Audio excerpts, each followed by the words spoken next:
Obviously, rivalry you know a lot about from your years here. What are you expecting from this game? Yeah, huge game. I think for us to kind of get on a roll. Obviously, a good result in New York. A pretty professional performance from the guys. First half we maybe didn't play as well as we wanted to, but on the road you're going to have to weather the storm, and that's probably going to be the case at times in Seattle as well. So we're looking forward to it.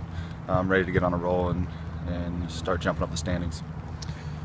Their success last year, does that add anything for you guys to the rivalry? I don't think so. It's a new year, and there's always going to be new twists and turns to this rivalry. But it's games that guys get up for. Like I've always said, it's games.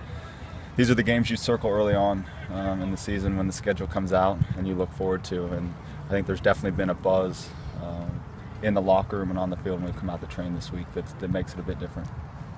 They've obviously built their team around a couple of stars. Mm-hmm. Do you feel like that's maybe becoming increasingly more the way towards success in this league? It's a tough call.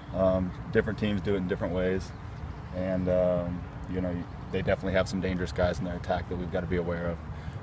But we've got a great team that fights for one another. Every game we're going to put a good shift in and Seattle, and hopefully we get a good result. When you talk about being aware of some of their attacking players, can you maybe elaborate on that a little bit? Tell us a little bit about what it is that you guys need to do to shut down players like Dempsey and Martins. Yeah, and I don't think it's just Dempsey and Martins. They have guys in Nagel and Papa that can change the game too. So, for myself and Diego in the middle, we've always got to be aware of where Dempsey's at, because he tries to, find those little pockets of space and make that final pass. So it's being aware of those guys, but at the end of the day, when we're successful, it's because we're playing our game and we're on the front foot, and that's what we're expecting to do. And, you guys have, you've gone through a few different formations. You've had to make a lot of lineup changes in this season early on as it is. What is your game to your mind right now? What do you think you guys need to do to be successful? Yeah, I think what we've shown this year is when we're solid defensively and we have, and it's not just the back four or the back six. When our group is fighting for one another on the defensive side, we have enough talent in the front 4 and 5 to create chances. Can we be better in front of goal when those chances come? Obviously, I think all teams can probably say that. But for us, especially when you go on the road, to make sure that core group defensively knows their roles and shuts the other team out. Just like New York, we're in our defensive third in that first half, especially more than we would have liked, but still didn't give them too many clear-cut chances. And I think that is what you want from a winning squad and a team with a winning mentality. Just like every year, there's a couple of new guys who experience this game for the first time. Do you give them any advice or say anything to them?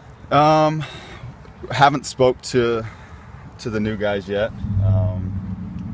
Nat's one of the guys that I spoke with a little bit about it. He said from the outside looking in when he was in Salt Lake, he's like, it seems like it's crazy, what to expect, and doesn't really, I don't think until you're in, I know I didn't really understand what this game meant until I was a part of the rivalry, until I came here and I really felt it. And I didn't feel it in front of 62,000. I felt it at the complex there, Starfire, in my first preseason game when I got traded here. I knew it was something special at that point, and it only gets magnified, when you're in front of 60,000+ fans at their place. So it's a special game. It's something that I think all of us, when our careers are over, will look back on. So it's an exciting week, and it's going to be an exciting weekend.